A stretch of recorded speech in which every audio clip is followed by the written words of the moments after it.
BJP কর্মীদের কাজ করতে না দেওয়া এবং তথ্য কিশোর দেববর্মন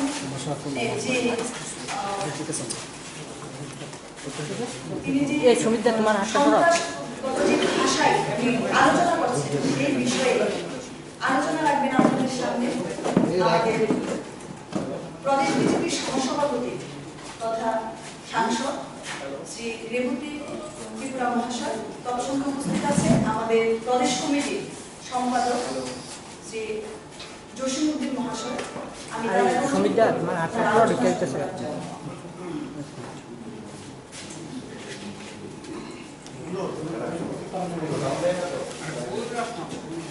ধন্যবাদ সবাইকে। আমাদের আহ্বানে বৃষ্টি ভেজা এই সন্ধ্যাবেলায় আমাদের সহযোগিতা করার জন্য, যেহেতু উনি শুরুতে বলেছেন যে আমাদের আজকে যে সাংবাদিক সম্মেলন আমাদের আহ্বান করার পেছনে আমাদের কি কারণ। আপনারা কয়েকদিন যাবৎ দেখেছেন ত্রিপুরা রাজ্যে যে ত্রিপুরা মথা যে রাজনৈতিক দল তাদের সন্ত্রাসে বিভিন্ন জায়গায় অস্থিরতার পরিবেশ তৈরি হয়েছে। প্রথম ঘটনা আমি যদি বলি, আমাদের গত 7 তারিখ অম্পি যে বিধানসভা ক্ষেত্রের অন্তর্গত দুইদু বাজারের কমিউনিটি হলে আমাদের একটা যোগদান সভা ছিল। সেখানে আমি আমাদের আয়োজক সহসভাপতি তথা আমাদের রাজ্যের মাননীয় মন্ত্রী রামপদ জমাতিয়া এবং পাতালকন্যা জমাতিয়া আমাদের যাওয়ার কথা। সেই মোতাবেক প্রথমে আমি যাই 1টা নাগাদ, এবং যাওয়ার পরে বাকি ঘটনা আপনারাও জানেন।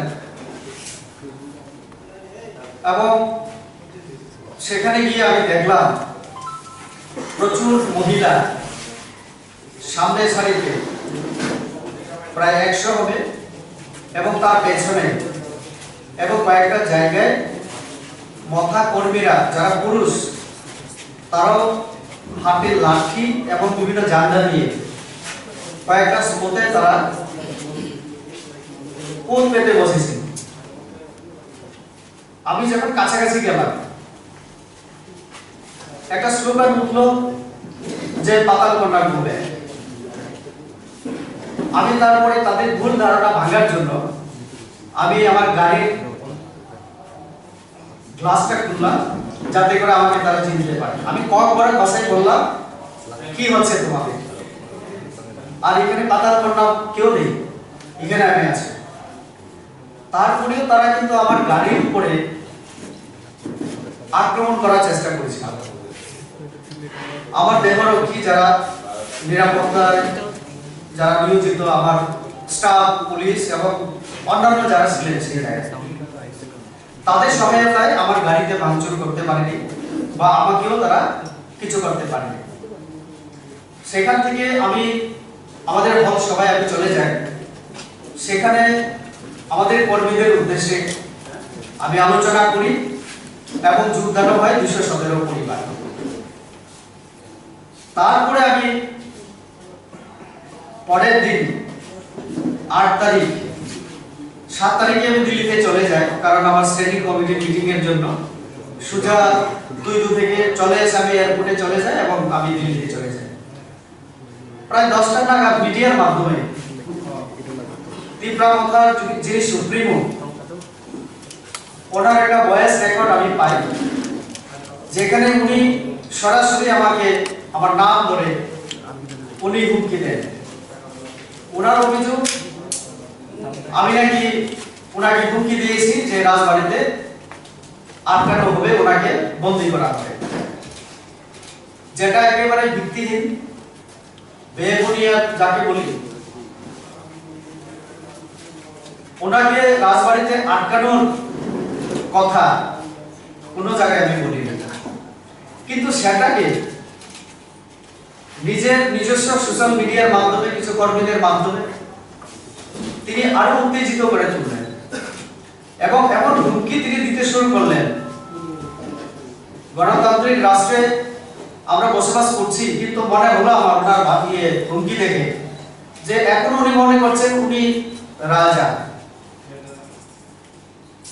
যারা পিঁপড়া মাথায় যোগদান করবে না, কাজ করবে না, তাদের এই রাজ্যে থাকার অধিকার নেই, বিজেপি করা যেন পাপ এবং বিজেপির কর্মী হয়ে কাজ করা পাপ, এরকম একটা ওনার যে ভাষণ, ওনার চিন্তাধারা। সেই দিন তুইদু বাজারে আজকে আমি আরো দেখছিলাম যে উনি সেখানে গেছেন এবং উস্কানিমূলক আমার অনুরূপ তিনি ভাষণ দেখেছেন। আমার প্রশ্ন, আরো তো হাজারো লাখো মহিলা আছে আমাদের এই রাজ্যে, ওই মহিলারা যারা পুলিশের লাঠিতে আহত হয়েছে বা যায় হয়েছে, কেন তারা আহত হলো? আমার প্রশ্ন। আরো তো লাখো মহিলা আছে আমাদের এই রাজ্যে, কেন তারা আহত হয়নি? শান্তিপূর্ণভাবে রাজনৈতিক অধিকার প্রয়োগের একটা পদ্ধতি থাকা দরকার। আমি বারবার বলেছি, আমার সোশ্যাল মিডিয়ার মাধ্যমে আমি বলার চেষ্টা করেছি, যেহেতু আমি দিল্লিতে ছিলাম, এই প্রেস মিটটা আরো একদিন আগে হওয়ার কথা, যেহেতু আমি ছিলাম না তার জন্য আজকে বলেছি, সোজা দিল্লি থেকে এসে।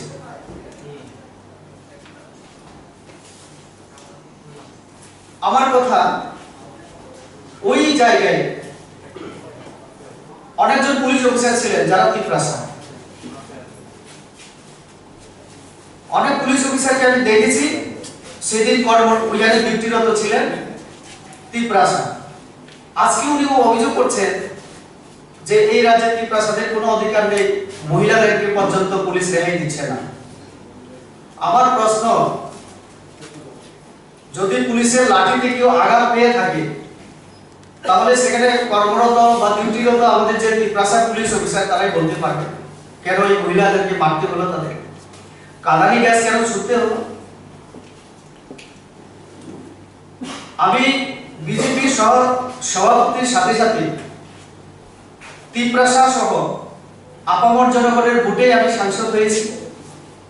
আমার অধিকার আছে কিনা তুই দিতে যাওয়ার, সেখানকার তিপ্রাসা সহ অন্যান্য জাতি গোষ্ঠী মানুষের সঙ্গে আমার কথা বলা, সরকারি কর্মসূচি আমাদের যে প্রকল্পগুলি রূপায়ণ হচ্ছে কিনা সেটা দেখার জন্য আমার সেখানে যাওয়ার অধিকার আছে কিনা।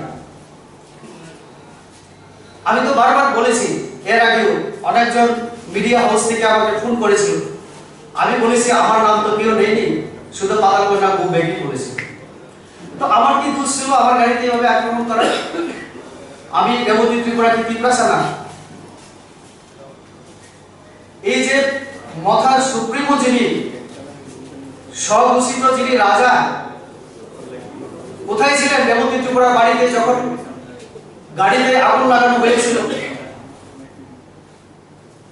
আমার বাবা চাকরি থেকে অবসর নিয়ে আজকে বৃদ্ধ বয়সে, আমি ছিলাম না সেদিন। আমার বাড়িতে আক্রমণের সময় গাড়ি বাইক পুরানোর দিন তিপ্রাসার কথা মনে পড়লো না?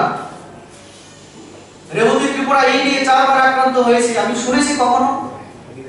আপনারা শুনেছেন কখনো ওনার মুখ থেকে?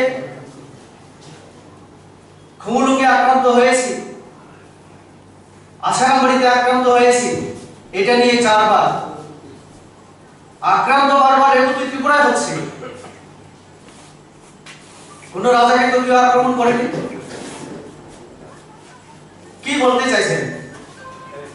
আমাদের অধিকার আছে কিনা? বারবার সংবিধানের কথা বলেন, তিপ্রাসাদেরকে নাকি সাংবিধানিক অধিকার তিনি দেবেন। সংবিধানের কথা বললে সংবিধান মেনে চলা দরকার। গতকাল সম্ভবত তিনি প্রেস মিট করেছিলেন, উনি ছাড়া তো আইন কেউ জানেন না, না? উনি শুধু আইন জানেন। আর আইন জানার কারণে আমি দেখেছি 2019 সালে যখন আমি প্রার্থী হয়েছিলাম, ওনারই বোনের প্রতিদ্বন্দ্বী হিসেবে ওনার বোন দাঁড়িয়েছিলেন আমার বিরুদ্ধে। আইন খুব ভালোভাবে জানেন তিনি।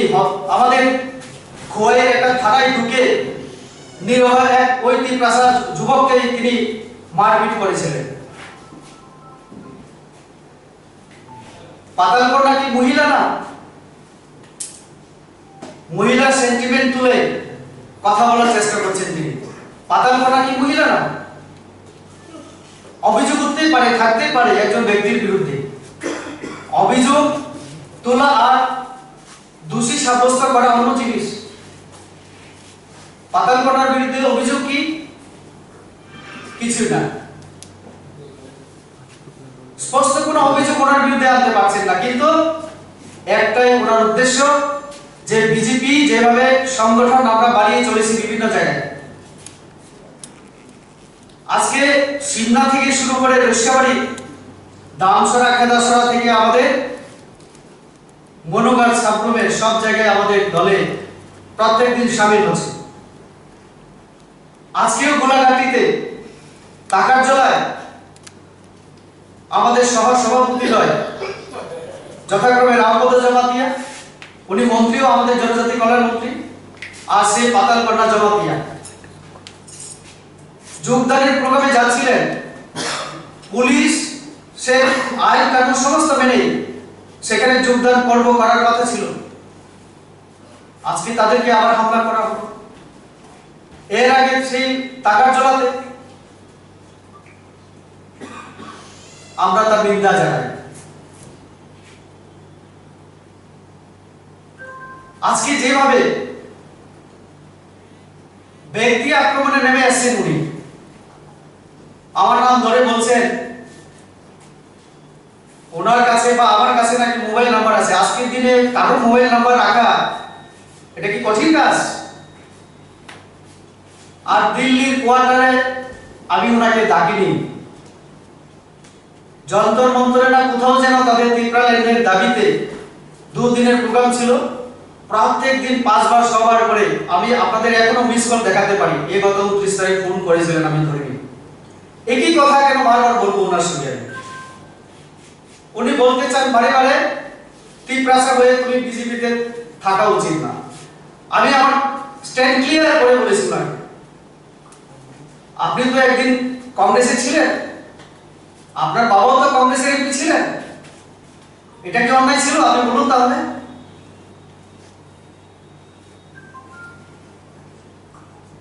আমি বলেছি আমি বিজেপি থেকে টিকিট পেয়ে আমি সাংসদ হয়েছি জনগণের ভোটে। তিপ্রাসার জন্য এই পদে থেকেও, এই পার্টিতে থেকেও আমি কাজ করতে পারি, এবং এই 3 বছরে আমি চেষ্টাও করেছি। আমার ধলাই জেলা যেখানে জনজাতি অধ্যুষিত এলাকা, সেখানে মেডিকেল কলেজের জন্য পার্লামেন্টে দাঁড়িয়ে বলা এটা কি তিপ্রাসা বিরোধী কোনো কথা? যারা এক সময় কখনো ভুলে গেছেন,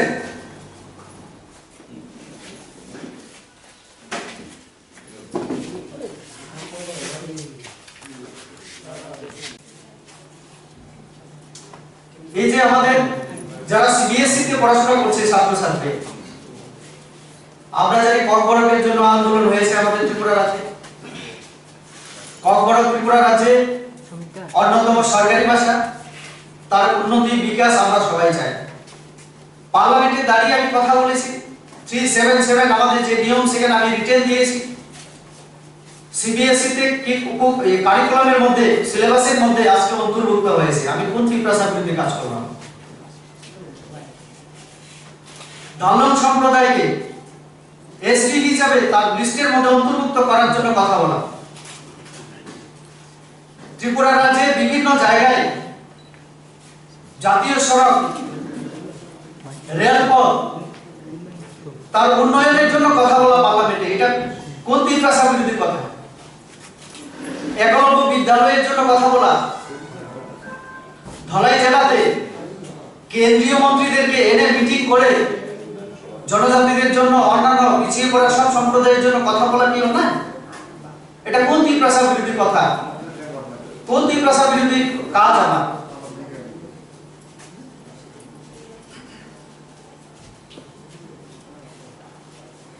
আসলে উনি কি বলতে চাইছেন উনি হয়তো বুঝবেন, গতকাল উনি যেভাবে আক্রমণাত্মকভাবে একটা প্রেস মিটে আমি দেখেছি, বারবার ওনার কর্মীদেরকে হিংসার পথে ঠেলে দিচ্ছে উনি। গতকাল হুমকি দিয়েছেন করার জন্য, আজকে আমাদের আবার ঘটনা হয়েছে আমাদের রামপদ জমা দিয়ে এবং পাতাল ঘটনা ধরে। তার জন্য উনি নেই, উনি ত্রিপুরা রাজ্যের মধ্যে দাঙ্গা লাগানোর জন্য চেষ্টা করছেন। এই দাঙ্গা একটা হচ্ছে বাঙালি জনজাতির মধ্যে, আর একটা হচ্ছে জনজাতির মধ্যে, বিভিন্ন সম্প্রদায়ের মধ্যে। তার যে ফ্রেন্ড ফলোয়াররা যেভাবে ফেসবুকের মধ্যে কমেন্ট করে, আমি যে সম্প্রদায় বিলং করি, আমার সম্প্রদায়ের কি অন্যায়, ত্রিপুরা সম্প্রদায়ের কি অন্যায়, যেভাবে পুরো সম্প্রদায় মানে উল্লেখ করে, যেভাবে লেখালেখি করে, উনি দেখতে পান না সেগুলি? ওনার কোনো কন্ট্রোলই নেই। উনি কথা দিয়েছিলেন এডিসি নির্বাচনের আগে এবং এডিসি নির্বাচনের পরে কয়েকদিন দেখেছি উনি বলেছিলেন যে আমার কোনো কর্মী যদি দল বিরোধী, দলের নিয়ম মেনে না চলে, তাহলে তিনি পদক্ষেপ নেবেন। আমি ওনাকে কয়েকটা কথা উল্লেখ করে আমি বলতে চাই। অনিমেষ দেববর্মার যে ভাষণ, পাহাড়ি বাঙালি বাই বাই, বাকি কথা আপনারাও জানেন, এটা কি মিন করে, কি মিন করে ওইটা, তার অর্থ কি? পাহাড়ি বাঙালি কোনদিন বাই হতে পারে না। ওনার পিজির উদাহরণ দিয়ে উনি বলছেন বন্ধু হতে পারে কিন্তু বাই হতে পারে না। আরো নানান ধরনের উস্কানিমূলক কথাবার্তা। ট্রান্সপারেন্ট গভর্নমেন্ট প্রশাসন দেওয়ার কথা, এডিসিতে হচ্ছে ভিআইপি কালচার বাদ দেওয়ার কথা, আমরা দেখতে পাচ্ছি। আজকে পূর্ণচন্দ্র বাবু, আপনারা সবাই জানেন, নিরাপত্তা রক্ষীদের রাখার জন্য বাড়ি করবেন। আমি আপনাদের মাধ্যমে দেখেছি, মিডিয়ার মাধ্যমে দেখেছি, নিজের জন্য বাড়ি তৈরি করছেন আর বলছেন টাকা নেই। এত লাখ লাখ টাকা খরচা করতে পারছেন নিজেদের জন্য। কয়েকজন ইএমদের যে দামি দামি গাড়ি, তার ফান্ড, তার সোর্স এই ট্রান্সপারেন্ট টেন্ডার ছাড়া কাজ হচ্ছে। কয়টা কাজ দিয়েছেন তার হিসাব আছে আপনার কাছে, আপনারা দেখতে পাই কোথাও? বিজ্ঞাপন ছাড়া ইএমদের যদি খুব কাছে হয় তাহলে চাকরি পেয়ে যায়। এই ত্রিপুরা লেনদে, এই ত্রিপুরা শাসন আমরা চাই। এই জন্য ভোট দিয়েছিল জনগণ। কি বলেছিলেন? একবার শুধু ত্রিপুরার জন্য ত্রিপুরার শাসন দিয়ে দেখো। আর আজকে সম্পূর্ণভাবে ব্যর্থ। এডিসি পুরোপুরি একদম অচল হয়ে আছে, কিছু হচ্ছে না। যেগুলি ব্লকের মাধ্যমে উন্নয়ন হওয়ার কথা, আমরা যেগুলি টাকা দিচ্ছি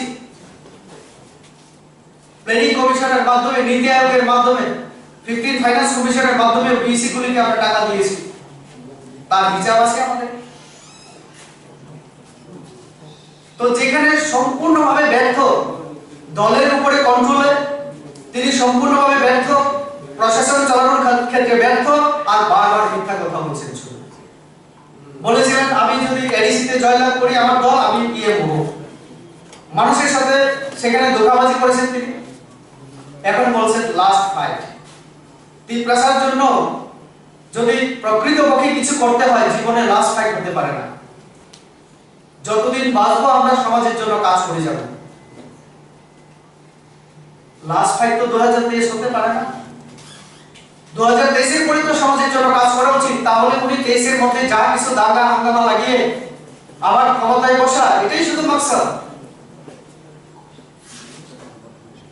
আসলে আমাদের নরেন্দ্র মোদীর নেতৃত্বে কেন্দ্রীয় সরকার এবং আমাদের রাজ্যে, এই রাজ্য সরকারের অধীনে যেভাবে আমরা কাজ করছি ত্রিপুরার উন্নয়নের জন্য, সেটা জাতীয় সড়ক হোক, রেল হোক, শিক্ষা, স্বাস্থ্য থেকে শুরু করে বাড়িতে বাড়িতে জল পৌঁছে দেওয়া, গ্রামীণ এলাকায়, জনজাতি এলাকায়, বিরোধী হিসাবে এই দলটা এখন পুরোপুরি তারা রাস্তা খুঁজে পাচ্ছে না, কি করে এর থেকে উত্তরণ করা যায়, আগামী দিনে বিজেপিকে কিভাবে রোকা যায়, তার জন্য সন্ত্রাসের আশ্রয় নেওয়া। তার জন্য আজকে সন্ত্রাস দিয়ে গণতান্ত্রিক অধিকার এবং অগণতান্ত্রিকভাবে আমাদের গণতান্ত্রিক অধিকার কেড়ে নিয়ে বারবার সংবিধানের কথা বলে কিন্তু নিজেই আইন কানুন ভাঙতে পারে। তো কাজে ওনার দলের এবং ওনার যে সাম্প্রতিককালের যে কাজকর্ম, রাজ্যের শান্তি বিনষ্ট করার যে কাজ, এবং একটা দল হিসাবে, একটা বড় দল হিসাবে বা যে কোনো ছোট দল তার যে রাজনৈতিক কার্যকলাপ চালানোর জন্য আমাদের যে অধিকার, তাতে বারবার তিনি বাধা দিতে পারেন। তো কাজে এই সবের বিরুদ্ধে তার প্রতিবাদ জানিয়ে আজকে আমাদের এখানে আপনাদের আহ্বান করা। আমি অনেক কথা বলার থাকলেও আর বেশি বলতে চাই না। আপনাদের যদি কোনো জিজ্ঞাসা করার থাকে আপনারা জিজ্ঞেস করুন।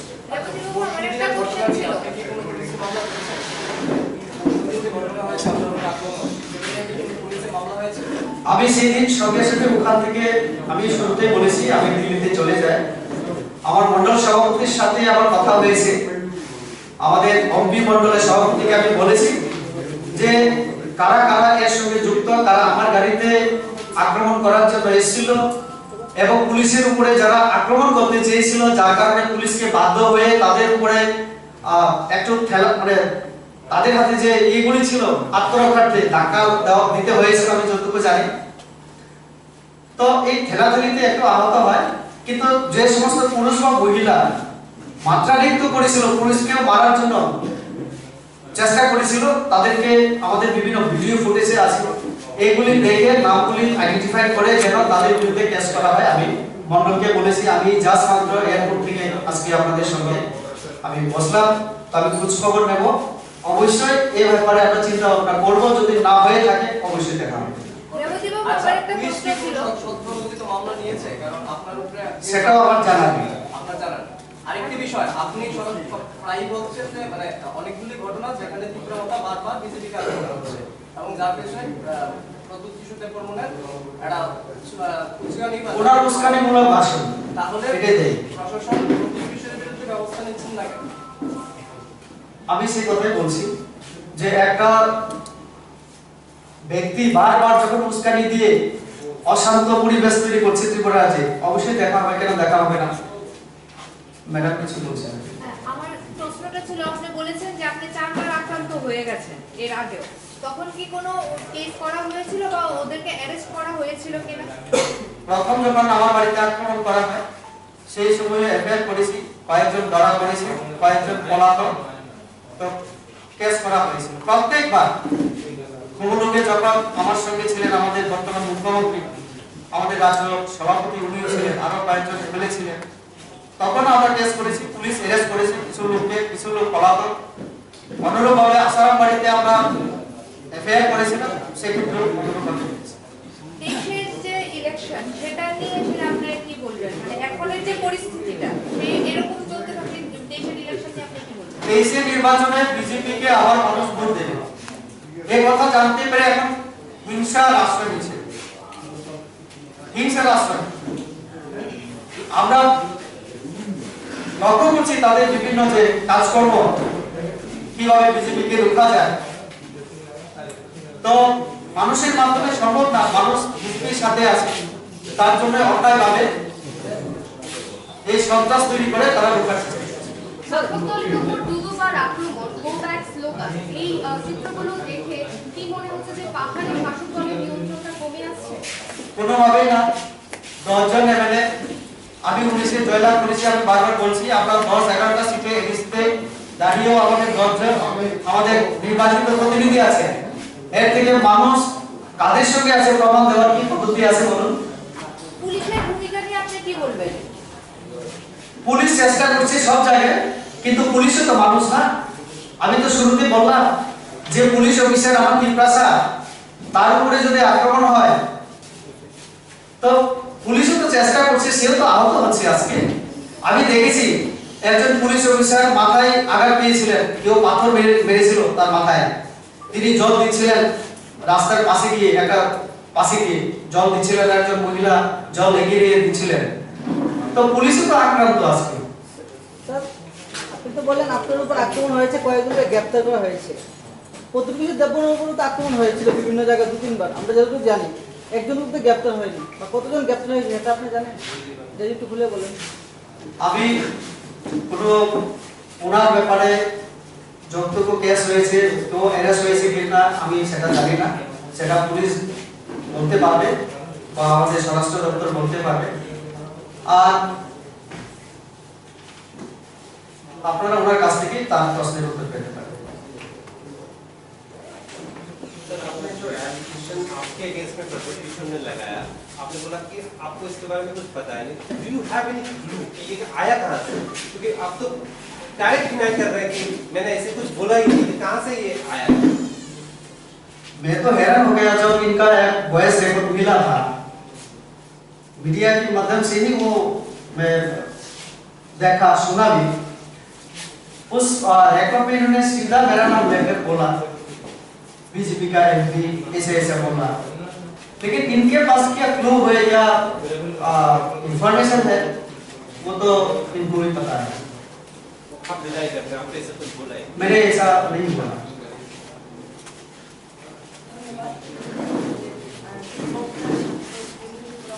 वो मैं FEMA Bhave degree of press व्यक्ति श्री उद्देश्य के थानाय कয়েকদিন রবই মথা যে পার্টি তীব্রা মথা বরণে করবিরমি যেভাবে বিভিন্ন জায়গা তম ভাবিয়া সামু চিত্রা যেভাবে নুকজা তোমরা আমনি প্রতিবাদে আর তীব্রা মথারি যে সুপ্রিমো ও যেভাবে উস্কানিমূলক ভাষণ মিডিয়ার মাধ্যমে বিনি কর্মীরা আমরা রুই দেব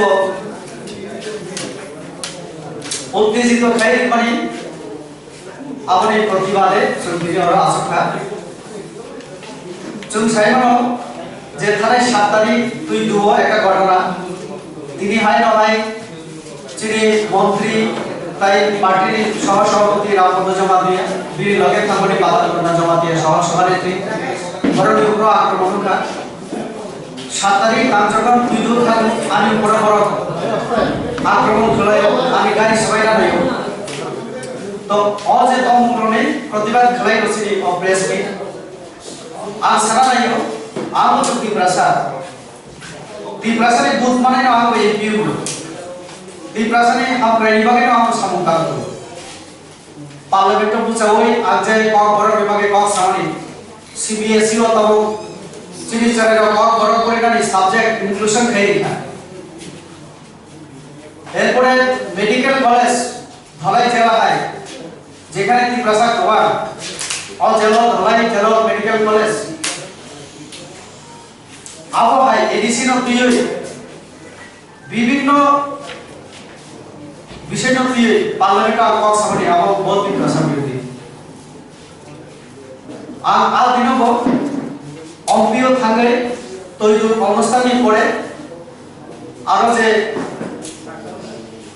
একটা স্টেডিয়াম তো আর লোকাল লেভেলে আরো এর আগে রিপ্লেস কেমনে করব আর গ্যালারি এবং মাঠে কিছু ডেভেলপমেন্ট এবং ফান্ড দিতে হবে আও খালি গ্যালারি তো মানে কিন্তু বড় যেভাবে তো আমি খাই না পরিস্থিতি তথ্য খাই না আপনি পড়ে আমি দিল্লির কোনানি কম কম করে আটটায় আর চালানি বলিয়া যেভাবে বড় বাইক কুকা চিনি করবে না আদিন আক্রমণ চালাইয়া পুলিশ না আক্রমণ চালাইয়া বিধি পুলিশ হওয়া আপনি পড়ে চিনি বিপ্রবন্ধনে চিনি সুপ্রিমো বল যেভাবে সাকা আমি বুমুটা হই আমরা কি সব বড় রাজবাড়ি আটকে নাই যেটা একেবারে বেসলেস কম কোনো প্রমাণ ছাড়া কোনো প্রুফ ছাড়া প্রবাহিত হয়ে অবস্থা আর মুখরে বনশাখা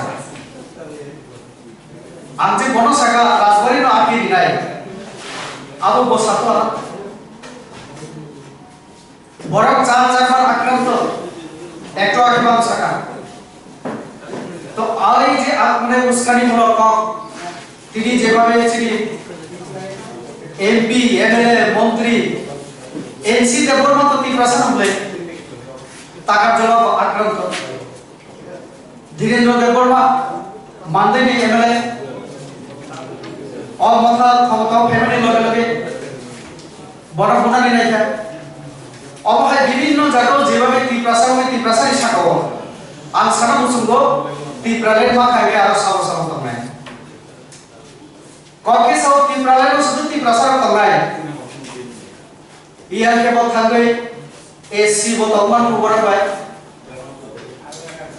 থরুক সারা মুসলিম বতমান যোগদান করে দিব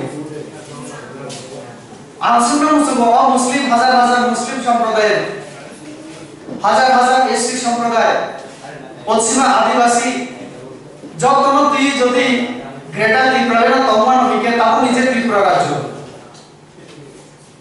ওরা আমি লগে আছে থাকছি জসিমউদ্দিন বাবু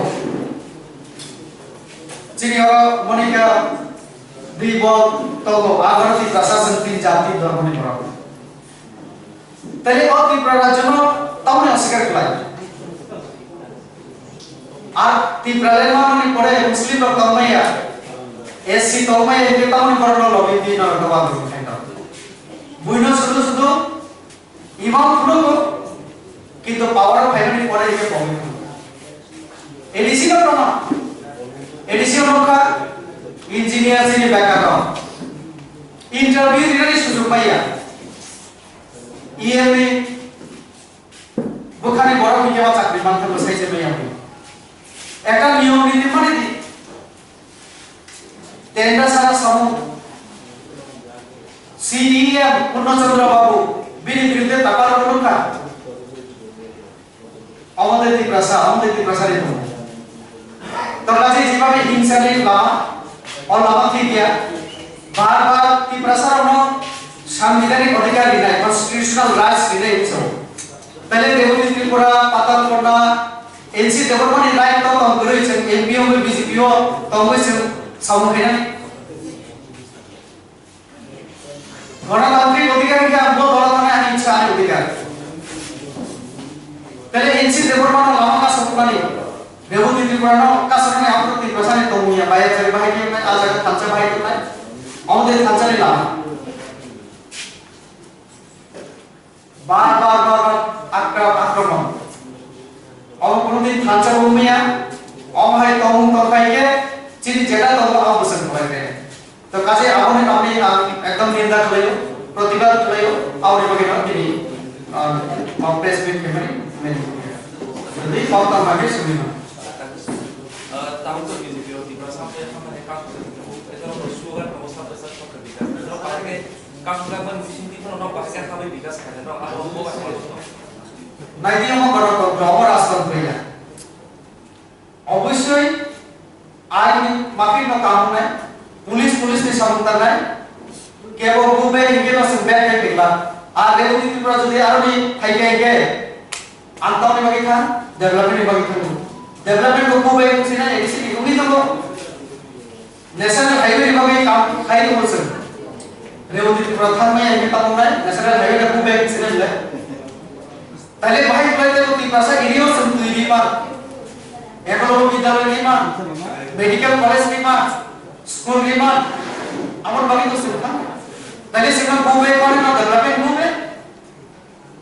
ডেভেলপমেন্ট বিরোধী কম ডেভেলপমেন্ট বিরোধী স্লোগান কম हम প্রায় বিরোধী একদম